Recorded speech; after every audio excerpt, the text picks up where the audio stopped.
மிதுனம், சிம்மம், கன்னி சூப்பராக இருக்கும், எந்த ஒரு பிரச்சனையும் இருக்காது. அதே நேரத்தில் கடகம், மீனம், கும்பம் இவங்க ரொம்ப கேர்ஃபுல்லாக இருக்கணும். பர்டிகுலராக மேஷம், இந்த 4 ராசியும் சரி இருக்காது. ஏன்னா கடகத்துக்கு பலவிதமான போராட்டங்கள் நிவர்த்தி ஆகும். அந்த மாதிரி பிரச்சனை இருக்குது. இந்த போராட்டத்தை வழி பண்ணுறது தான் நல்லது அப்படின்றது சொல்கிறேன். சார், மார்ச் 11ஆம் தேதி குரு வக்ர நிவர்த்தி அடையுதுன்னு சொல்கிறாங்க. அந்த வக்ர நிவர்த்தி அடையிறதால எந்தெந்த ராசிகளுக்கு சிறப்பாக இருக்கும் சார்?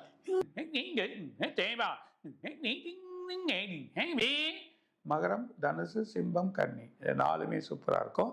மிதுனம், இந்த 5 ராசிகள் நல்லாயிருக்கும். அதே நேரத்தில் இருக்கக்கூடிய துலாம், இந்த பக்கம் இருக்கக்கூடிய கும்பம், இந்த பக்கம் இருக்கக்கூடிய மீனம், இந்த பக்கம் இருக்கக்கூடிய மேஷம் 4 ராசியும் கொஞ்சம் குழப்பனால எதிர்பார்த்தது இருக்காது. ஒரு பலூன் எவ்வளவு உயரத்துல பறக்குதுங்கிறது முக்கியம் இல்லை. அது பறக்கிறதுக்கு காரணமே அதுக்கு உள்ள இருக்கிற காத்து தாங்க. காத்து இறங்கிருச்சுன்னா அது வெறும் குப்பை. நம்ம வாழ்க்கையும் அப்படிதான்.